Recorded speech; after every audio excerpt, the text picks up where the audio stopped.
Hey, what's going on, everybody? My name is Curtis, and today I want to do a review for The Family Business, Season 6, Episode 2. The episode starts off with LC, who is clearly pissed off, sitting inside of his office, and he is drinking liquor, and he's just pretty much reflecting on everything that has happened when it comes to Junior and when it comes to the truck. Charlotte ends up joining him inside the office, and she could tell that something is wrong. He appears to be uneasy, so she asks him if everything went well with the meeting. And he was like, well, when it comes to a delivery, unfortunately, something did not go right with that. So I had the boys out there pretty much trying to get that straightened out. And she asked him if it has anything to do with Junior. And he says this has everything to do with Junior. He pretty much tells her everything that happened with Junior in the truck and also provides some details about what happened with the minister. And he says not only does he not believe that he can protect Junior anymore, but he doesn't believe that he actually wants to protect him anymore because at this point he is just doing a little too much and being a little too disrespectful. Charlotte is just like, I'm not really sure about that. I mean, how do you know that he was the one responsible for it? And Elsie is like, well, he is the only other person that really knows about, the routes, that knows about the schedule. So who else would have been? Like, who else would have known that the truck would have been there at that time and the money would have been in the back of the truck? Like, come on now, Charlotte. You know it was him. Charlotte's just like, but why though? Like, why would he do something like this? And Elsie was like, because he's trying to send a message. And she was like, what kind of message is he trying to send? That he's a thief? And he was like, no, he's trying to send a message that he is not afraid of us. And Charlotte was like, well, he should be because he's fucking with the wrong people. I said, uh-oh. And speaking of Junior, we see Junior, we see Donna. They are pretty much relishing in the fact that they were able to do this heist. They were able to take the money off of the truck. And I do not think I mentioned that a little bit earlier, but they actually took $140 million from the truck. Let me say it again. They took $140 million from the truck. So you can see why Elsie and Charlotte are now pissed. While Junior and Donna are having a conversation, Donna does receive a call. She's like, hey, this is actually a little bit private. I need to take this on the side. He was like, you know what, that's okay. That's no problem. I need to go upstairs and take a shower anyway, so don't worry about it. So he ends up going upstairs, and so she actually waits until he gets all the way upstairs, and then she starts speaking on the phone. And y'all, she is cheesing. She's being flirtatious. She's being extra girly. So this is clearly her little boy toy. And you know when you're talking to somebody that you actually like, you start kind of walking around. So you will start out in this area, but then you'll walk this direction, then you walk that direction. And so she is walking around, she's having this flirtatious conversation. And as she is walking around, we see Sonya. So she actually comes out of another room and she overhears everything. She's like, oh, what's going on here? Donna tells the person on the phone that she wants him to wear the underwear that she liked. And I believe she said that the underwear has her face on it. And I was like, okay, Donna, I see you. And so she does end up hanging up the phone, and when she turns around, Sonya is like right there in her face. So she's like, oh shit. She was like, oh hey, Sonya. She was like, hey, so you two just made it into the house? And she was like, yeah, we just made it into the house, but we have a good reason for it. Junior did something good. He did something big. You're going to be really proud of him. She's like, okay, that's good and all, but I hope he's not too tired because I actually have an appointment with the OBGYN and I need him to come. And she's like, oh, that's not a problem at all. He's actually upstairs taking a shower right now, so he will be ready. And then she was like, speaking of appointments, as far as Donna, she was like, I actually have a wax appointment. So I was just like, oh shit. And then Sonya, she tried to get some more information. She was like, mind your business. And I was like, that was funny. After this, we see London. She's having a conversation with her kids, and her kids tell her that they have a new uncle. She was like, you have a new uncle? They was like, yeah, we have a new uncle.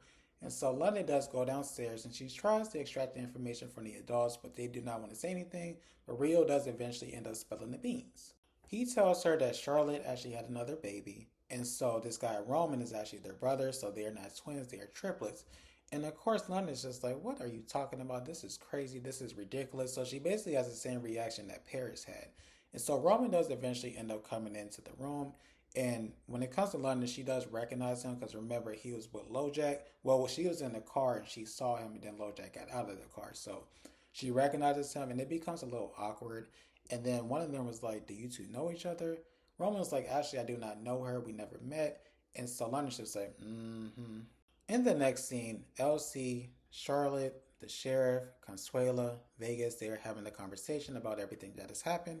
And the sheriff lets them know that not only does he have people in his state looking for the truck, he has people in the surrounding states looking for the trucks, but it is going to take some time to try to figure out where it is. LC chimes in and he says, listen, we do not have time. If we continue to wait, the money is going to be gone, not only from me, but also from us. This is our money. It's going to be gone. We have to figure out something right now. And so Vegas, he ends up chiming in. He's like, listen, with the resources that we have, we are going to find out who is responsible for this. And Charlotte's like, listen, it's not about finding out who's responsible for it because we already know who's responsible for it. It's about finding out where is the truck. And y'all, this is the part of the episode that was just so funny to me. So Charlotte looks over at Consuelo and she's like, have you reached out to anybody that was responsible for this? So Consuelo's like, girl, what the fuck you want me to do? Like, you want me to just go knock on Donna's door like, hey, I heard that you took the money. Can you give me the money back? Would you want me to go to Antonio's club to ask him about it and get into a shootout? Like, what the fuck you want me to do? She's like, no, what I want you to do is do your fucking job, bitch. I said, oh, damn. And real quick, if you all see that my eyes are red, y'all, I'm telling you, this scene had me laughing so hard. I'm telling you, I was cracking up. Like, I was actually crying. That's how funny this shit was to me. All right, let me get myself together. So, Consuelo is just like, why are you going off on me when it was your family member that stole the money from the truck? Like, why are you going off on me? She was like, because you're pissing me off. I said, Charlotte is crazy. LC chimes in. He's like, you know what? Consuelo is right. We cannot go to Donna's door. That'll be a problem. We damn sure can't go to Antonio's club because that would be a real problem. So what I want to do, I'm just going to make things right. I'm going to give each member $10 million, and then I will give you all the rest once we recover the money from the truck. Vegas chimes in. He's like, you know what? When it comes to Junior, he is starting to get a little too disrespectful. His disrespect is actually starting to get a little too loud for me. I feel like we need to handle this. And LC is like, wait, so are you asking me to kill your brother? Is that what you're asking me? Vegas doesn't say anything, but it becomes clear that that is what he wants to do. In the next scene, we go to the OBGYN appointment where Junior and Sonya, they find out, or at least it appears that they are going to have a daughter.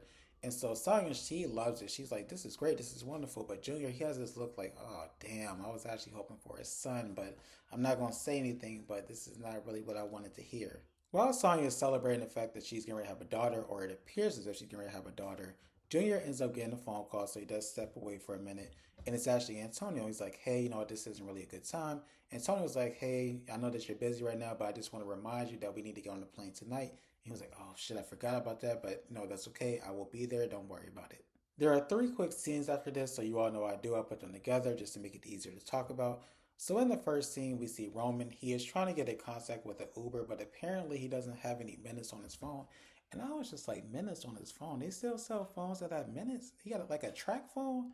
Yo, I've not had a phone that needed minutes since I was in like the fifth or sixth grade. Like, they still sell those?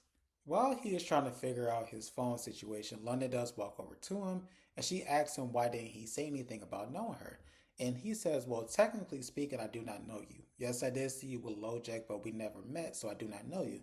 She's like, I guess. She asks him if he needs a ride. He says, yes, I need a ride to the mall because I need to get a suit. And she says, well, when it comes to the Duncans, we don't go to malls. I can take you to a men's warehouse where the other guys get their suits, but I'm not taking you to a mall. So he does eventually agree to go with her. And so she does have her kids with her, so she has to drop the kids off first. And so when she's dropping the kids off, we actually see LoJack, and LoJack sees him in the front seat as far as Roman. He's like, what the fuck is he doing in the front seat? She's like, listen, we could talk about it later. We could talk about it, you know, over dinner, over dessert maybe.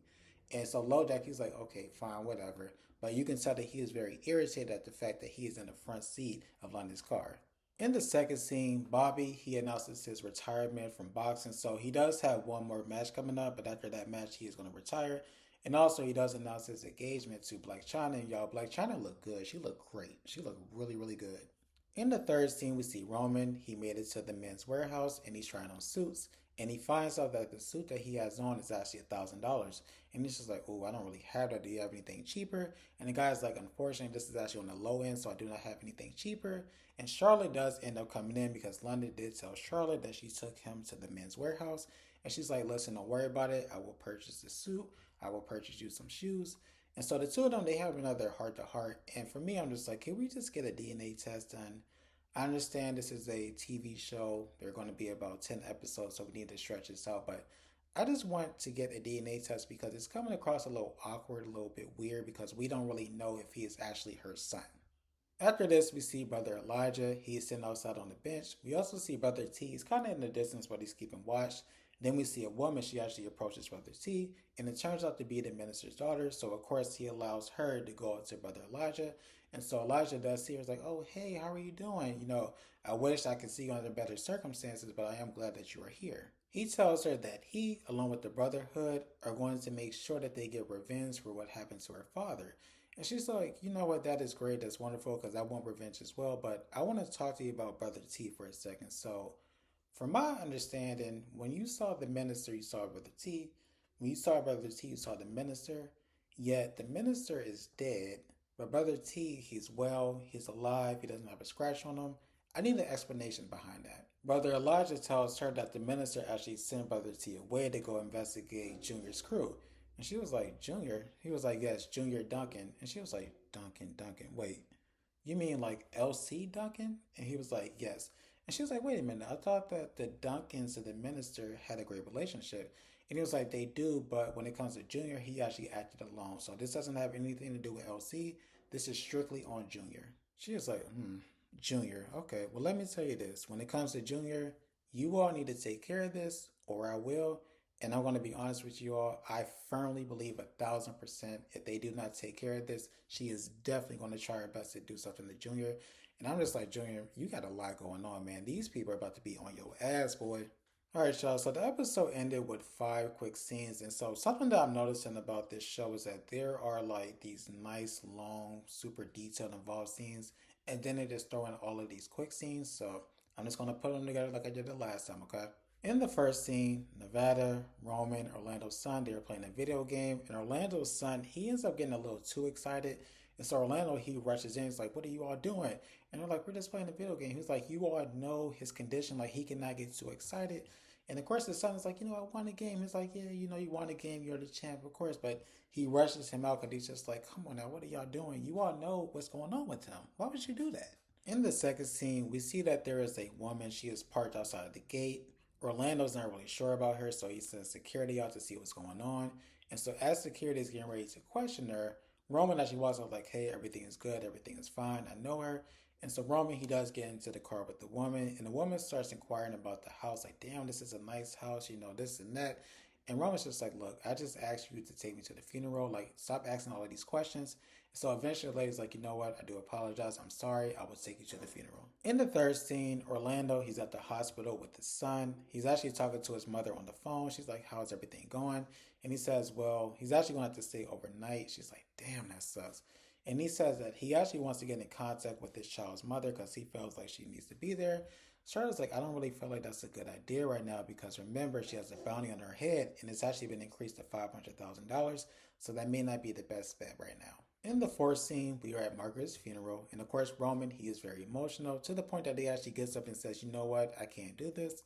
And it looks like he's going to walk away, but then we see that some of the Duncans are actually there. And they're like, hey, you know what, we got your back, it's okay. And that does kind of calm him down.